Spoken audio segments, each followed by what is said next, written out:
anyway, today the talk is about the mind is the gate and the heart is the key. And, often as a minister, you're going through things, and that thing that's working you for the week is often what you always want to end up talking about. And if it hasn't finished working you, then you probably don't want to talk about it because you haven't fully moved through it. But this is something that I feel we've been moving through really since the day we were born. And then after the age of 5 or 6, when we become self-aware, the world is always working us through the mind, and the mind becomes our gate. So the gate in this reference is inside of us. And most of us are trying to push our way through the gate with thoughts, preservation strategies, safety strategies, books, efforts, but the gate doesn't open that way. The mind is the gate and the heart is the key. So today we're going to explore how to truly unlock the doorway to reality, which is the heart. And how do we know we're in the mind? Well, we have triggers. And I don't know about you, but I've been finding out what mine are. With 3 kids, a husband, a community, you really do end up looking at yourself in the ways that we go about trying to fix ourselves or to be good enough or to be better. And one of the things that I realized when I stepped into Science of Mind, I felt very broken, and I thought it was going to fix me. I thought it was going to heal me. I thought it was going to make me a better person. But what I've come to realize this weekend is I am a better person. I am a good person, and so are you. And that the reality of life is already who you are. And the mind, the gate that stays closed, is what keeps us separated from that. And it's kind of a paradoxical thing. And really what we start to look at is how we allow that gate to close. And my teacher, Reba, used to say, you're the manager. So if you're standing, picture a little person in your mind, and there's a little window with a door. And every time you get triggered, if you open that door, and you have to be the mid-level manager, not today, you shut the door. So every time you become self-aware of a trigger, not today, and it becomes our responsibility to lovingly look at the way we keep the gate up, preventing the heart, which is reality, direct experience, being who you truly are, without the gate. So the heart, when we reference it, because I know for a long time, a lot of teachers, the heart is the answer. Well, your mind automatically goes to the definitions that you learn about the things. Your anatomical heart like this, or heart with loving relationships and, romance. But the heart here is the truth of who you are. It's the direct reality, the direct experience. And so I saw a post recently from Ramana Maharshi, and something really stood out to me. And a visitor went to see him. And the visitor asked, will the study of sacred books reveal the truth? And Maharishi replied, that will not suffice. Awakening alone can reveal it. Thoughts casts a veil over our reality. So the gate is the veil over who you really are. We cannot think our way to freedom. The mind is the guard at the gate. So when we are trapped in things like they're out to get me, or we need to be smarter than the other person, we need to be one up, we need to, whatever your triggers are, I'm learning what mine are, and often what I have come to find as you discover them, you don't even really know that those are them, and there's a sense of freedom when somebody helps you or points the direction to a name that you can give them. Because for me, it was just feeling like there's something wrong with me, I need someone to help me. There's something wrong with me. Why do I keep getting angry? There's something wrong with me. Why can't I be happy? And the mind, it just keeps us hostage. It keeps us in a cage. And when I was driving here today, I was looking at the trees. I reference trees often, and they looked so beautiful today. And it's kind of like little Max's wisdom said, he was holding this little iguana, and he's like, this iguana doesn't know it's an iguana. It's just an iguana, It doesn't have thoughts of, well, that iguana that's purple is better than me because I'm orange, It doesn't compare. It doesn't despair. It doesn't make up stories. He doesn't make other people wrong or right or better. And this is what our triggers do. And so what came to me out of studying this subject and really looking for ways to explain it to you and to have a good talk was an epiphany moment for me, that I was in talks with my teacher, and we were talking something similar to this, and I said, oh my God, I've been paying you for 5 years to tell me I'm okay. He's like, yep, I thought you'd get there eventually. And I go, no, really, I've been paying you to make me okay. And he's like, yeah, that's what you've been doing.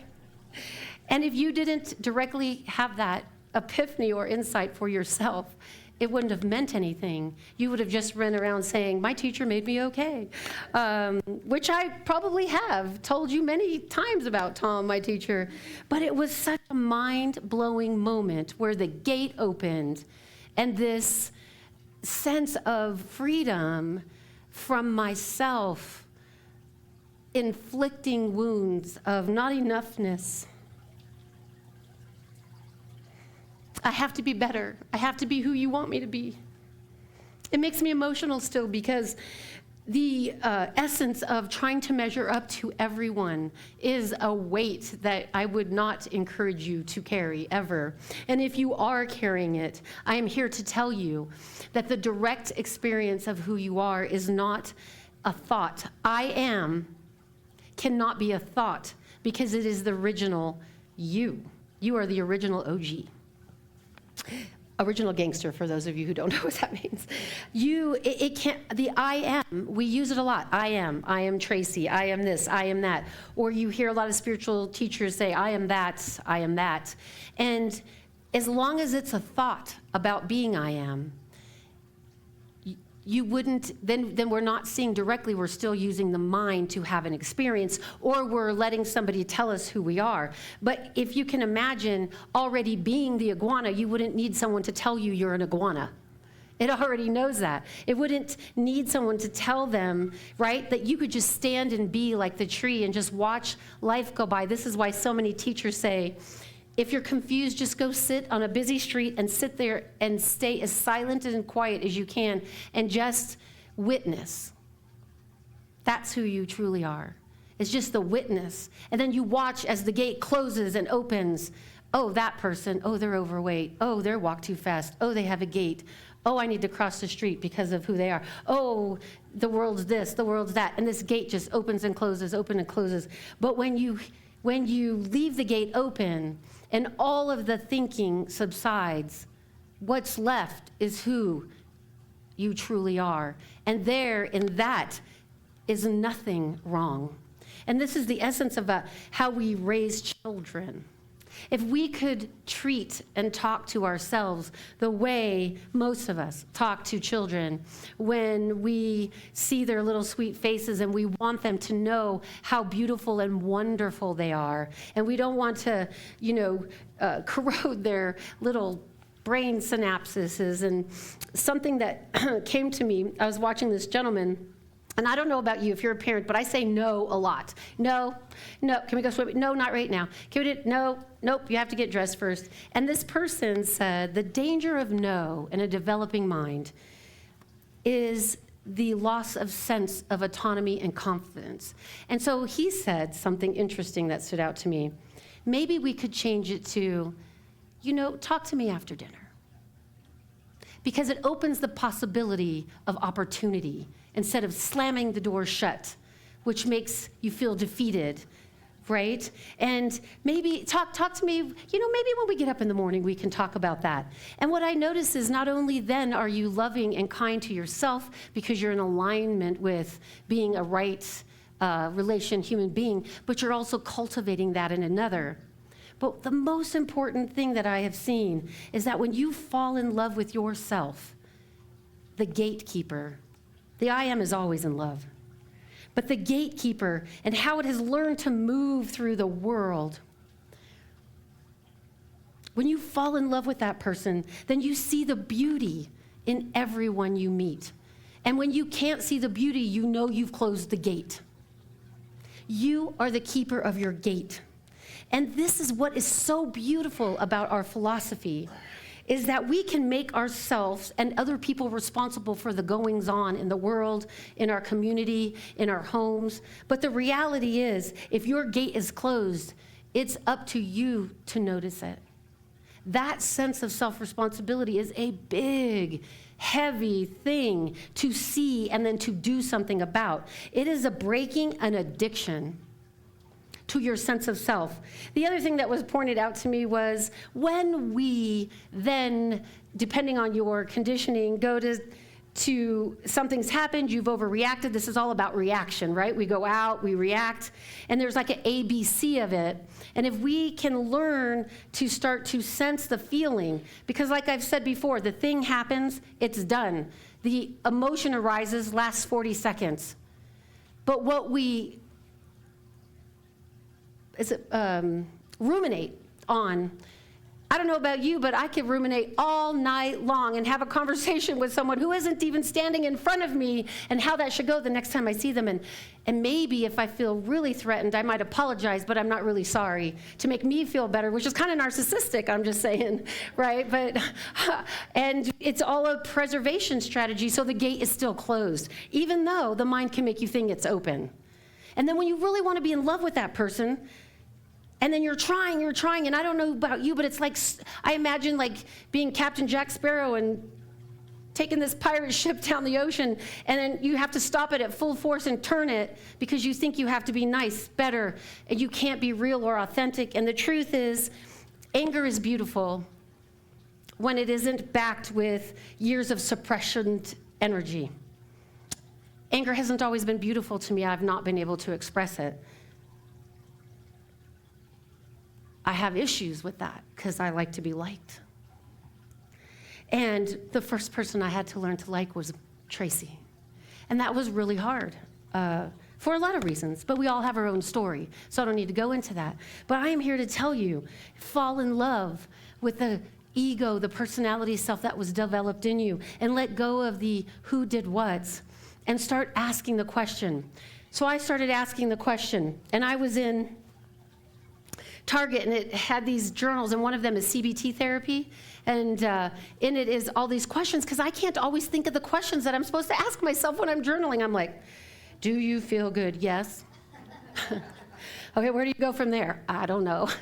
But so I need someone to give me good questions. So it was really beautiful. You could scan because y'all know I love journals. You could scan the barcode, and it would take you to this video, and it was a therapist telling you how to break the momentum of that ship that you're trying to turn, and how you can turn it slowly and step back and to take precaution and take some breaths and then step forward authentically and say how you truly feel without making anyone guilty, right? It's called a boundary. Boundary, love, and the self all go together.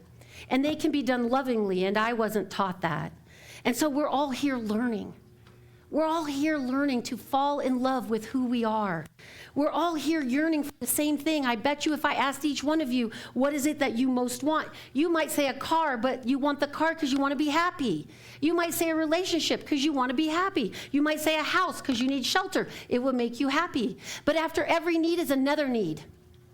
And if we keep focusing in the world about everything that we want, and you ought to have it, by the way, because by God's good grace, it will always come to you. But it cannot come to you unless you realize the power that you truly are, and that you can call into your space in a moment your desired need, as long as you know it will leave eventually, and it will lead to another desire. But the one true thing that always stays is discovering who we are, the heart. In this reference, the heart is reality, the direct experience of the divine being, where there's no thought about who I am, because you are already it. And it's the hardest thing to discuss and talk about, because each of us experience it in our own particular way. But the freedom is that the thoughts subside, and the thing that is left is this blissful happiness. And, we are human beings, and we are going to have experiences. And if we give the gatekeeper the day off, or maybe give him a raise, that he can open the door and say, oh, give me a minute, I need to think about that. Give me a minute, maybe I'll get back with you to that tomorrow. I don't have to answer that email today. I'm really pissed off. I don't have to have that conversation with you until I can meet you in a loving way. And that is very challenging. It is for me anyway. But on the other side of that, if your conditioning is happy, loving, joyful, and you like to go, oh, God, have you ever been around her? She's so annoying. Then we can see that that's a judgment on the same side. And that there's still work for you to do as well, because there's a balance in our humanity. And the job isn't out there. They appear because of what's in here, because the gatekeeper is keeping tabs, and the heart does not. So you'll know you're in the heart. It will be, I don't know, for those of you who have had children and you ask the question, how will I know when I'm in labor? The doctor's like, you'll know. It's the same thing, but I'm told, don't worry about it, you're already that. The revealing of the veil that keeps you separated is a thought. The gatekeeper is in control, and we need to retire him. We are going to retire the gatekeeper, and we can do this together and build a loving, growing community. And we can be honest when we're not there. We can be honest when, say, the gatekeeper's at the door. And there's a thing that I have been taught, that you have to earn the right to give feedback, and we earn the right when we build trusting and loving relationships. And if somebody isn't building a trusting and loving relationship, then there's probably fear. There's probably safety. There's probably something at risk to them. And if we can, gently be with them, we might actually discover something about them and be able to hold them lovingly. And guess what? While you're holding them lovingly, you're learning to love yourself. Because when the gatekeeper's retired, there's no judgment. And it's a practice for all of us. And by the way, we go in and out of that space. And, I don't profess to be some great realized teacher, but I did and will share with you the greatest revelation for me last week was, I don't have to pay you to make me okay. I'm already okay. I don't have to take a class of Science of Mind to reconfigure Tracey. I take to transform the beliefs I have about myself, therefore about others. And when those beliefs are transformed, then the root comes up, and you get to look at it. And when you find a safe person to do that with, then you can lovingly go, oh my God, I didn't know that I was doing that to myself. And if I was doing that to myself, I was doing it to others. And then you don't even have to go say you're sorry to them, because when you see it, your energy changes, and then when you're in their presence, it's just a different thing. And when we allow ourselves to see how we're keeping someone separate from us, there's a story there, there's a trigger there, there's a trust issue there. And maybe that doesn't work with everybody, and that's okay, but we need to learn to release then. If the other person isn't willing and they don't want to, who are we to bind them to us? If somebody wants to go, it's time for them to go. We release them with love, knowing that greater will take its place and greater will they find on their way. Because there is one thing for sure that I have been told by all the teachers, we're all going to get there. We're all going to be revealed. And our journeys, our lifetimes,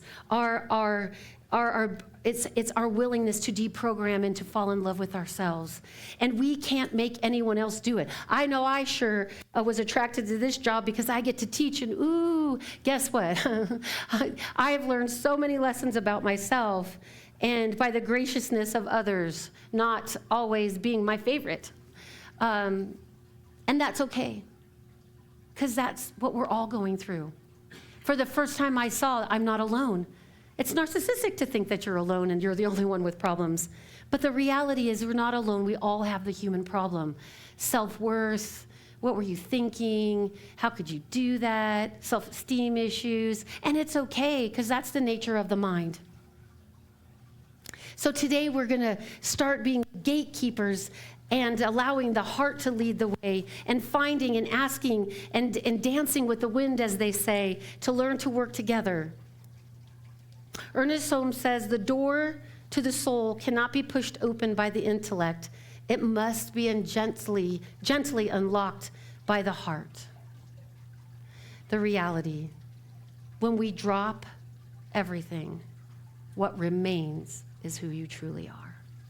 Let's start that path together. When you feel the gate closing, fear, judgment, harsh self-talk, place your hand on your heart and breathe. Whisper to yourself, the mind is the gate, the heart is the key. And imagine the gate gently opening without force to reveal the beauty that you are within yourself, and then therefore will reflect to the world outside of you. The world outside of you will transform when you are transformed and renewed by your mind and your heart. They learn to work together. We don't need to make an enemy out of anything. It's all for you. It is all for you and your liberation. And so it is.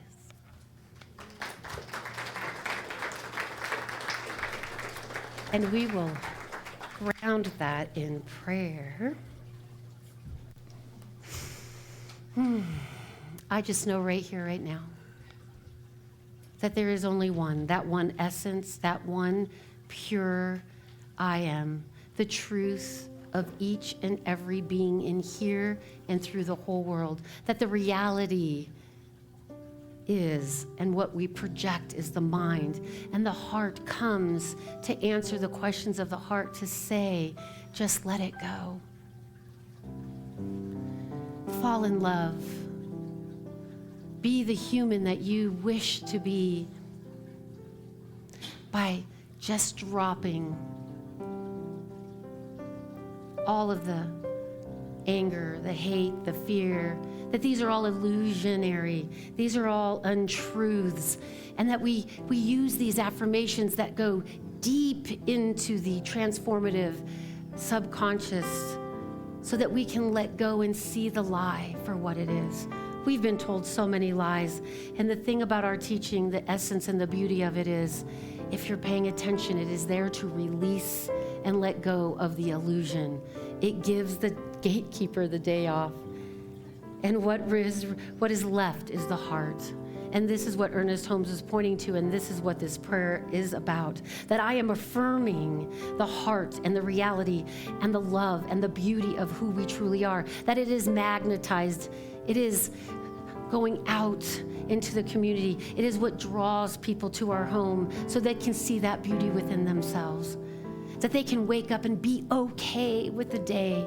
That they can meet those difficulties with a clear heart, a clear mind, and a clear sense of well-being, to know that all is well. And anything unlike that, we just obliterate it into the nothing, into the lie that it was. It disintegrates, and what is revealed and left is clarity, love, peace, and joy, and happiness, because that is who we are. I release this truth into the ethers, knowing that it cannot be returned void, knowing that it has landed on each of our minds, hearts, and bodies, and it reveals that certain something to each one of us in a different way according to our orientation and way of life. Thank you, God, Creator, life, force, whatever you want to call it. Thank you so much for bringing everything to me so that I may see the truth of my being and live the rest of my days free. In this time of turmoil, we need to be ourselves and to let go. And that is what is happening here and now. And so it is.